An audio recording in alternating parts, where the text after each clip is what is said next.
was the body that decided that all times that there was any subsidy of health care in Massachusetts, that one received abortion care. That was not done by the legislature, would not be done by me either. I would have vetoed such a thing. That was done by the courts, not by the legislature, by me. Number two, it's true, somewhere in that bill of ours, 70 pages, there's the mention of the word Planned Parenthood. But it describes a person on a technical advisory board about payment structures. There's no requirement or no participation of Planned Parenthood in our health care plan. With regards to judges, I appointed probably 50 or 60 judges at the trial court level, mostly, the great majority. These were former prosecutors, 80% of them former prosecutors. We don't have a litmus test for appointing judges, asking them if they're pro-life or not pro-life. These are people going after crimes and the like. I didn't get to appoint any Supreme Court justices. I am pro-life. And the Massachusetts Citizens for Life and several other family-oriented groups wrote a letter 2 weeks ago and said they'd watched my record, that I was an avidly pro-life governor. I'm a pro-life governor. I am a pro-life individual. And I have to be honest here. It is, this is not the time to be doubting people's words or questioning their integrity.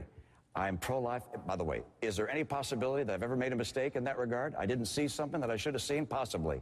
But you can count on me as President of the United States to pursue a policy that protects the life of the unborn, whether here in this country or overseas. And I'll reverse the policies of this president. Thank you. Mr. Speaker, he says you're questioning his integrity. I'll yield to Senator Santorum. Senator?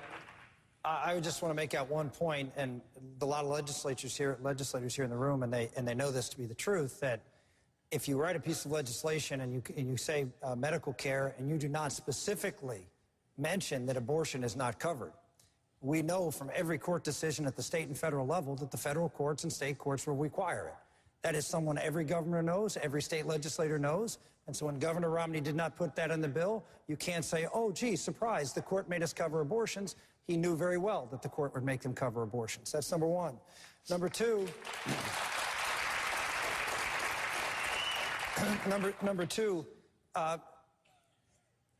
what we're talking about here is someone who's not going to just check the boxes and say, yes, I'm pro-life. We got a lot of folks who just whisper into the microphone that they're pro-life, and then you have other people go out and fight the battle and defend life and come out of the trenches and actually work to make sure that the dignity of every human life, innocent human life in this country, is protected. And I've done that.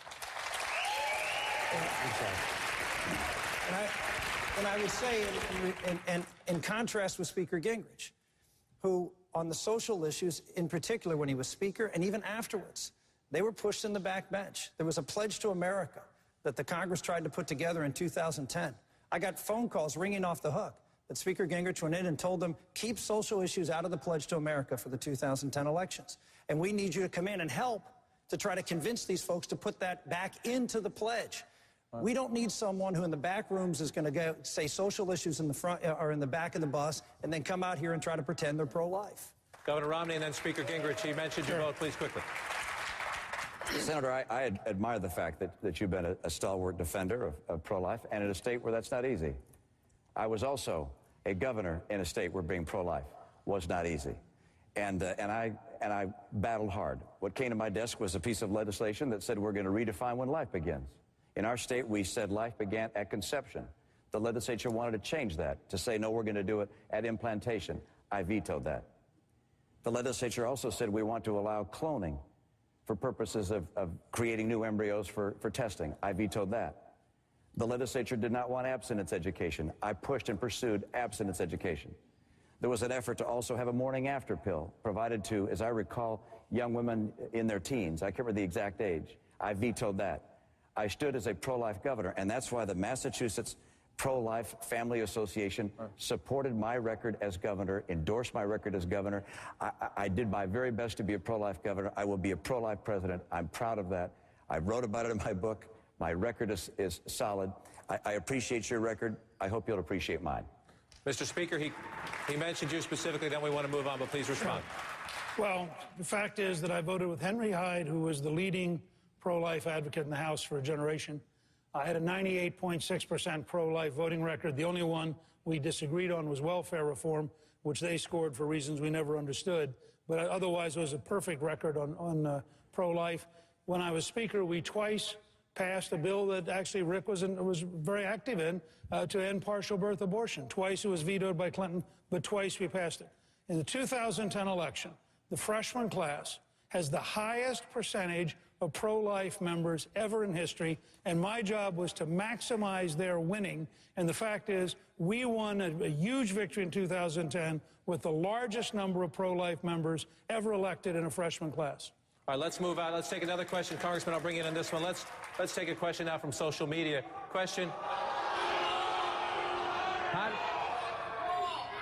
Before we move on, you want in on this issue? They want you in on this issue. Would you like in on this issue?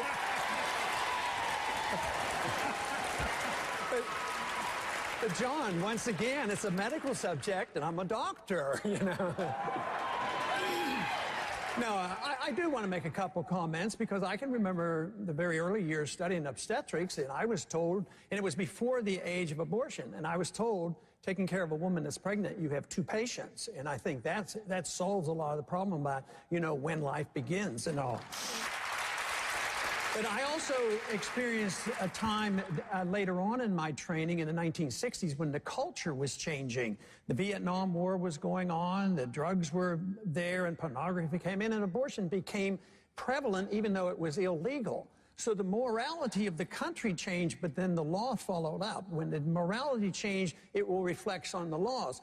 The law is very important. We should have these laws, but law will not correct the basic problem, and that's the morality of the people that we must do. Now, just very, very briefly, I want to talk a little bit about that funding, because the flaw there is if you send funding out and you say, well, you can have it for birth control but not for abortion, all funds are fungible. Even funds that go to any hospital, if you say, well, it's not for birth control and it's not for Planned Parenthood, it's not for abortion, if you send it to the hospital, they can still use that money. This is an indictment of government-run medicine, because you never can sort that all out. You need the government out of that business, or you will always argue over who's paying what bills. Very quickly, Senator. I think that was directed at me, and so I would just say this. Congressman Paul has a national right-to-life voting record of 50%, which is pretty much what Harry Reid's national right-to-life voting record is. So to go out and say that, you know, you're someone who stands up for the right to life, you repeatedly vote against bills on a federal level to promote the right to life, and you say that this is an individual personal decision or state decision.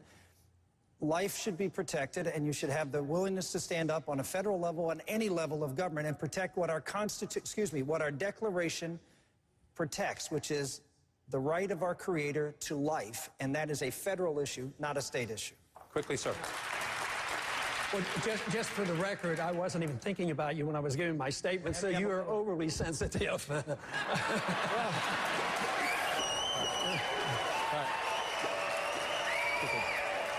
But it is true that we have a disagreement on how we approach it. I followed what my understanding is of the Constitution, and it does allow for the states to deal with difficult problems. Matter of fact, it allows the states to deal with almost all the problems if you look at it. It is not given, these powers aren't given to the Congress. I see abortion as a violent act. All other violence is handled by the states. Murder, burglary, violence, that's a state issue. So don't try to say that I'm less pro-life because I want to be particular about the way we do it and allow the states the prerogative. This is the solution. This is the solution, because if we would allow the states to write their laws, take away the jurisdiction by a majority vote in the Congress, you repeal Roe versus Wade overnight instead of waiting year after year to change the court system. All right, we need to take one more break, gentlemen. Stand by. Less than 35 hours away now from the polls opening right here in South Carolina, a state that is crucial, often decisive in Republican presidential politics. Stay with us to hear the candidates' closing arguments to the voters of a state that takes pride in picking presidents.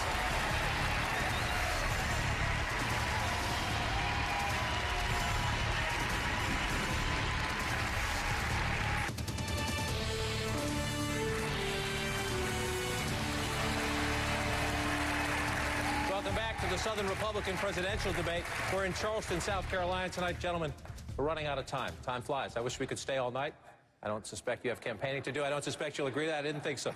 You know the history of this state. We're inside 35 hours now from voters in South Carolina going to the polls, and we all know the history of this state. In modern times, the winner of the South Carolina Republican primary has gone on to be your party's nominee.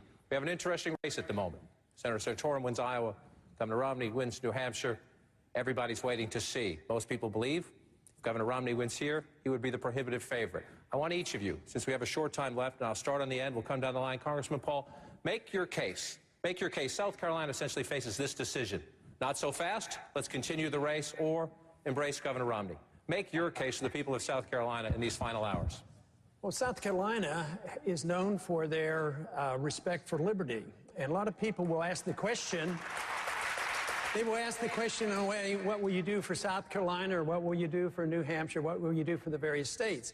But if you understand liberty, it's equal for everybody. It benefits everybody. So if you have a protection of liberty, which is the purpose of the Constitution, protection individual liberty, and that means you protect the private property rights system. And if you do that, that benefits everybody. And this is what we have to do, is convince people that we can bring people together with the understanding of what those beliefs were that made America great. And it is freedom. It isn't this continued spending money and debt. This is the reason we're in a mountain of debt, and we have to deal with it. We really never even got around to talking about that tonight. And one of my very modest proposals, my modest proposal is in the one first year, cut $1 trillion out of the budget to get started. Because the debt bubble is the great burden. It's a burden to all of us. And as I mentioned earlier, these programs are going to go down if we don't get our budget under control. And we have to be willing to look at overseas spending and all of the entitlement system here in this country. Mr. Speaker. Well, let me start. I want to thank CNN, and I want to thank the people of Charleston for a very, very interesting and very useful evening. And we have a real challenge. It is imperative that we defeat Barack Obama. This is, I believe, the most dangerous president of our lifetime. And if he is reelected after the disaster he has been, the level of radicalism of his second term will be truly frightening.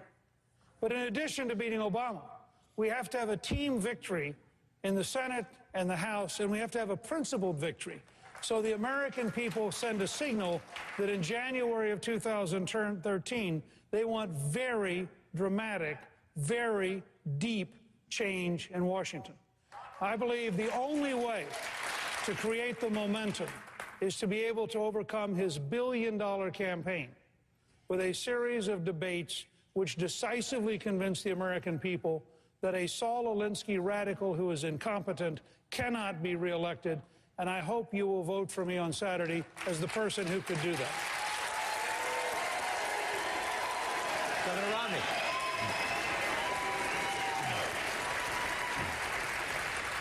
I agree with a lot of what these last two men have just said. I think this is an absolutely critical election.